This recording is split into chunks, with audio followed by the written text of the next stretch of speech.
"Take a nice walk," my husband James called out mockingly from the driver's seat, his family laughing along with him. I stood there in disbelief, one hand on my 8-month pregnant belly, as their luxury SUV pulled away from the remote gas station. The blazing Florida sun beat down as I watched their taillights disappear, headed toward their beach resort vacation without me. My name is Kayla Thompson, and until that moment, I thought I knew what betrayal felt like. But watching my husband of 3 years abandon his pregnant wife at a gas station in the middle of nowhere, that was a whole new level of cruelty. His mother Diana and sister Ashley were in the back seat, and I could still see their smirking faces as they drove off. It had started as a normal bathroom break during our road trip to Daytona Beach.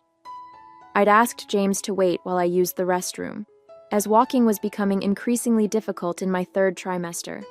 When I came out, I saw them all laughing and pointing at me through the car windows.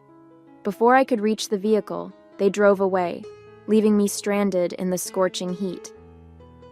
The gas station owner, Tom, an older gentleman with kind eyes, witnessed the whole thing. He immediately brought me inside the air-conditioned store and offered me a cold drink. "I've got security cameras covering the whole property," he said, his voice tight with anger. "What they did, that's not right." I sat in his small office trying to process what had just happened. My phone was in the car, along with my purse and everything else. I was literally stranded with nothing but the sundress I was wearing. Tom's wife, Barbara, who helped run the store, brought me some water and crackers. "I'm calling the local news," Barbara declared, her face flushed with righteous anger. "People need to see this. What kind of man leaves his pregnant wife stranded, and his family laughing about it? This isn't right." I should have felt embarrassed or tried to stop her. Instead, I felt a strange sense of calm wash over me. Let them call the news. Let everyone see exactly what kind of man James Wilson really was. As I rubbed my swollen belly, feeling my baby girl kick, I knew this wasn't just about me anymore. This was about protecting my daughter from a family that thought cruelty was amusing. Looking back, there had been warning signs about James and his family from the beginning. When we first met at a charity gala 3 years ago, James seemed different from his family, kinder, more genuine. He was a corporate executive at Florida Values Insurance, a company that prided itself on traditional family principles. I was a kindergarten teacher who loved my work with children. We fell in love quickly, and despite his family's subtle disapproval, we got married within a year. Diana, my mother-in-law, ran the prestigious Wilson Family Foundation, which organized high-profile charity events in Jacksonville. She never missed an opportunity to remind me that I didn't quite fit into their social circle. "It's sweet that you work with children," she would say, her voice dripping with condescension, though I always hoped James would marry someone more accomplished. Ashley, James's sister, was even worse. She'd orchestrated countless social situations designed to humiliate me, like the time she invited me to a casual lunch that turned out to be a formal charity board meeting, leaving me mortified in my simple sundress among women in designer suits. "Oh, I must have forgotten to mention the dress code," she'd said with a smirk. But James had always defended me, at least in the beginning. That changed when I got pregnant. It was as if a switch flipped in him. Suddenly, he started agreeing with his mother's criticism, laughing at his sister's cruel jokes, and treating me like I was an embarrassment. Tom's voice brought me back to the present. "The news crew will be here in about an hour," he said, checking his phone. "And I've got the security footage ready. Shows everything clear as day." Barbara handed me another bottle of water. "Your hands are shaking, dear. When was the last time you ate?"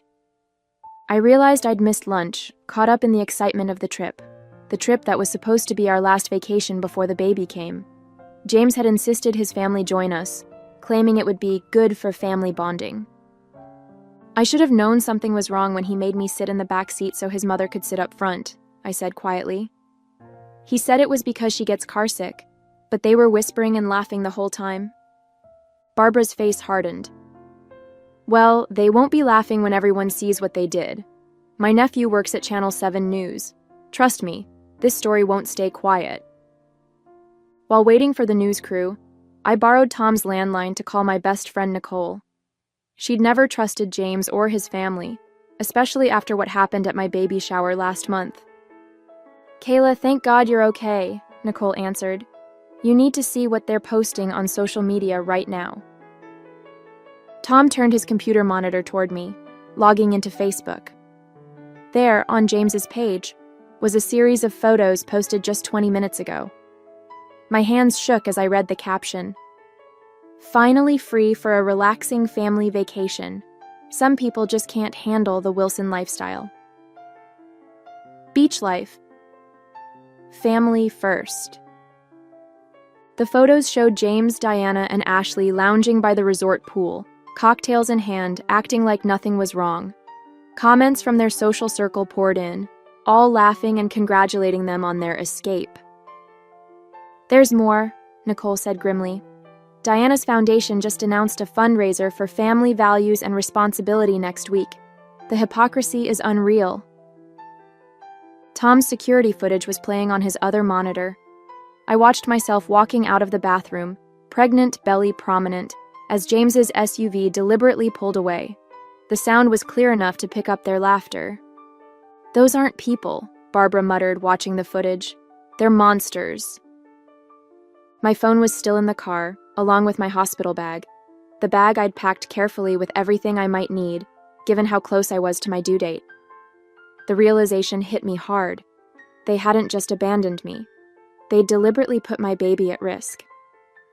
A sharp pain shot through my abdomen. Barbara noticed immediately and grabbed my hand. "Honey, are you having contractions?"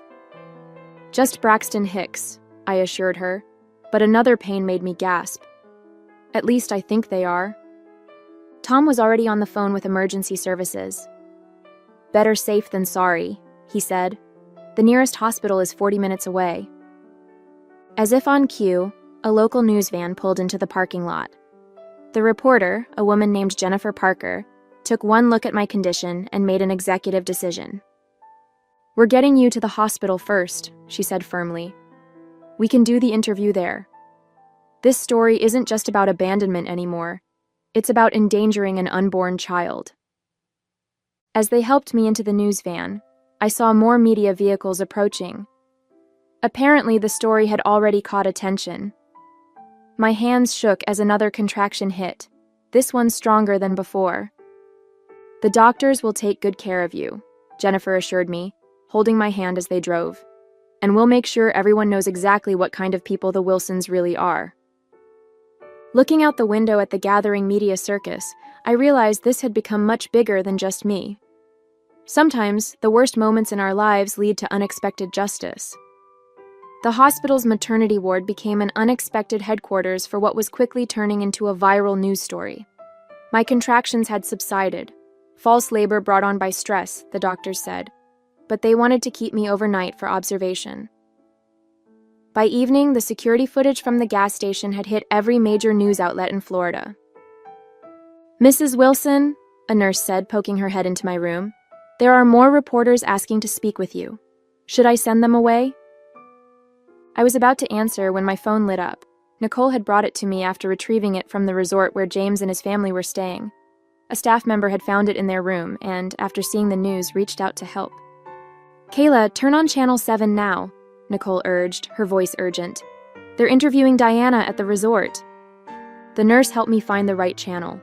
There was my mother-in-law, perfectly coiffed in her designer resort wear, trying to spin the story. "This is all a misunderstanding," Diana said smoothly to the reporter. "Kayla has been very emotional lately. Pregnancy hormones, you understand. She asked for some time alone, and we respected her wishes." The reporter wasn't buying it. "We have security footage showing your son and your family laughing as you drove away. Mrs. Thompson had no phone, no purse, and was 8 months pregnant in 95-degree heat. How do you explain that?" Diana's composed facade cracked slightly. "The footage must be misleading. Our family foundation has always stood for traditional values." The feed cut to the security video, showing their SUV pulling away as they laughed. The audio was crystal clear. "Take a nice walk," James's mocking voice rang out. My phone started buzzing with notifications. The Wilson Family Foundation's social media pages were being flooded with outraged comments. Their major donors were publicly withdrawing support. James's company, Florida Values Insurance, was trending on Twitter. "Your story's gone national," Jennifer Parker said, walking into my room with her camera crew. "People are furious. Do you want to make a statement?" I thought about James and his family, probably still lounging by the pool, thinking they were untouchable. I thought about other women who might be trapped in situations with people like them. "Yes," I said, sitting up straighter in the hospital bed. "I want to talk about what happened." The interview was raw and honest. I described how James's behavior had changed during my pregnancy, how his family had orchestrated this vacation to humiliate me. I talked about the baby bag with my medical information that they'd driven away with, showing how little they cared about my child's safety. As I spoke, more messages flooded in. James's colleagues were publicly distancing themselves. His company's CEO had released a statement saying they were deeply concerned about the incident and would be reviewing the situation. "Mrs. Thompson," Jennifer said gently, "your story has struck a nerve. Women across the country are sharing similar experiences of emotional abuse and abandonment. You've started a movement." I placed my hand on my belly, feeling my daughter kick. "I'm not doing this for revenge," I said to the camera. "I'm doing this because no one should have to experience what I did today. And my daughter needs to know that her mother stood up to bullies even when those bullies were family." By morning, the story had exploded beyond anything I could have imagined. Tom, the gas station owner, appeared on a national morning show, sharing how his security cameras had captured not just the abandonment, but a disturbing conversation before I'd come out of the bathroom. "They were planning it," Tom revealed to millions of viewers. The audio picked up the mother-in-law saying, "This will teach her to embarrass our family." They were laughing about leaving a pregnant woman stranded. Who does that? Nicole rushed into my hospital room, her face flushed with news. "Kayla, you need to see this. Someone leaked emails from Diana's foundation." She held up her tablet, showing me internal communications from the Wilson Family Foundation. The emails revealed a calculated campaign to isolate me from James, with Diana explicitly stating that a pregnant kindergarten teacher wasn't Wilson material. But the real bombshell came from Ashley's leaked texts to James. "Once the baby's born, we'll have grounds to claim she's an unfit mother. Your position at Florida Values Insurance and Mom's Foundation connections will make sure we get custody." The revelation hit me like a physical blow. This wasn't just about humiliating me. They'd been planning to take my baby. "Mrs. Thompson?" A man in a suit appeared at my door, introducing himself as Michael Roberts, Florida Values Insurance's Chief Ethics Officer. "May I speak with you privately?" After Nicole stepped out, he got straight to the point. "We've terminated James's employment, effective immediately. Our company cannot be associated with someone who would endanger a pregnant woman and deliberately plan to separate a mother from her child." He handed me a folder. These are screenshots from James's company email, showing he used corporate resources to research custody lawyers specializing in maternal fitness cases. "We're turning everything over to your legal team." My hands shook as I read through the documents. James had been laying groundwork for months, documenting every small mistake I made, planning to use my emotional instability against me. "One more thing," Michael added, his expression grave. "Our HR department discovered James has a pattern of workplace harassment. Several female employees have now come forward with complaints they were previously afraid to file. This goes beyond your situation, Mrs. Thompson. You've exposed a systemic problem." As he left, Jennifer Parker returned with breaking news. Diana's largest charity partners were publicly cutting ties with the Wilson Family Foundation. The prestigious country club where they held their social events had revoked their membership. Their carefully constructed world of influence was crumbling. "The resort just asked them to leave," Jennifer reported.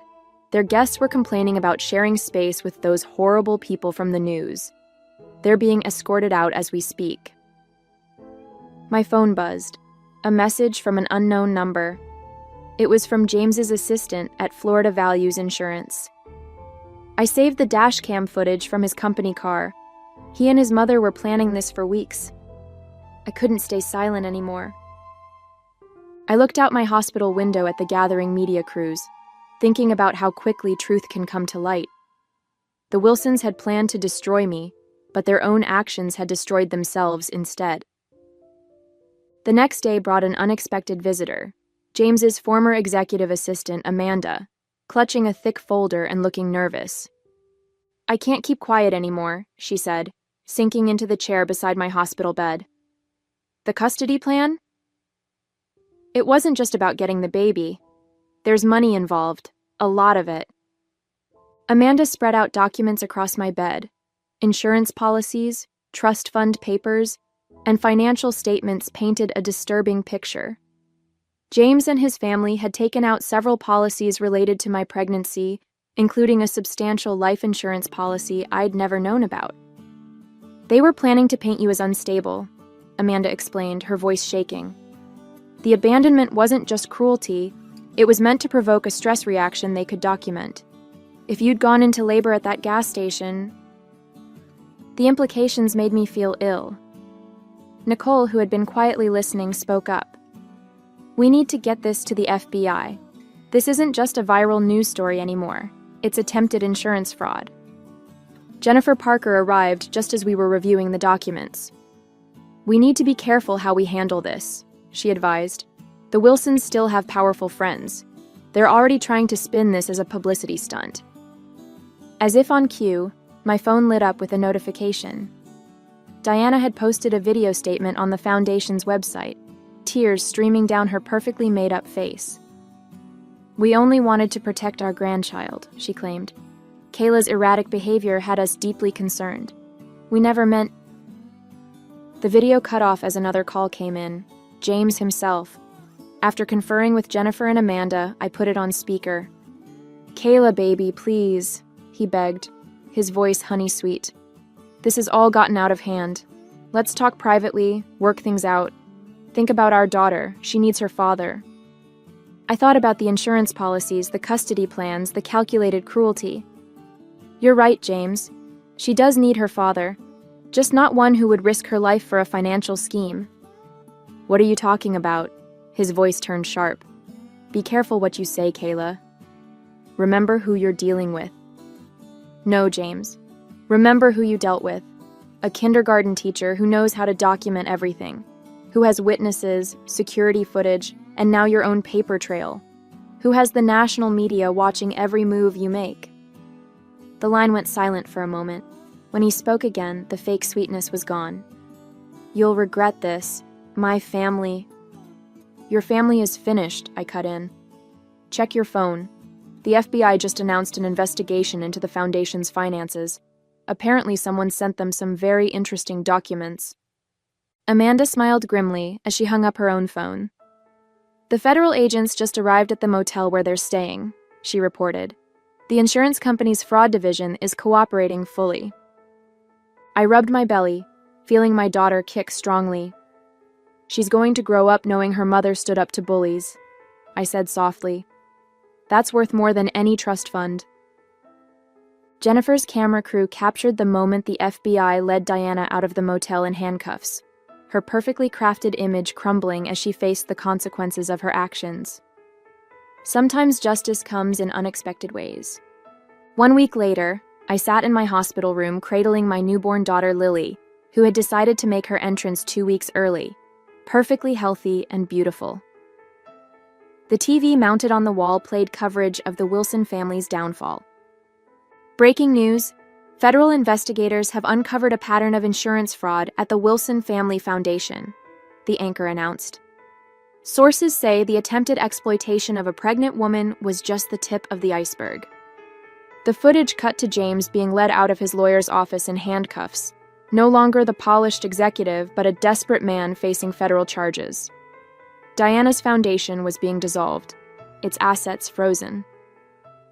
Ashley's social connections had evaporated overnight. Tom and Barbara from the gas station had sent flowers, along with a note. "Your daughter has a strong mother.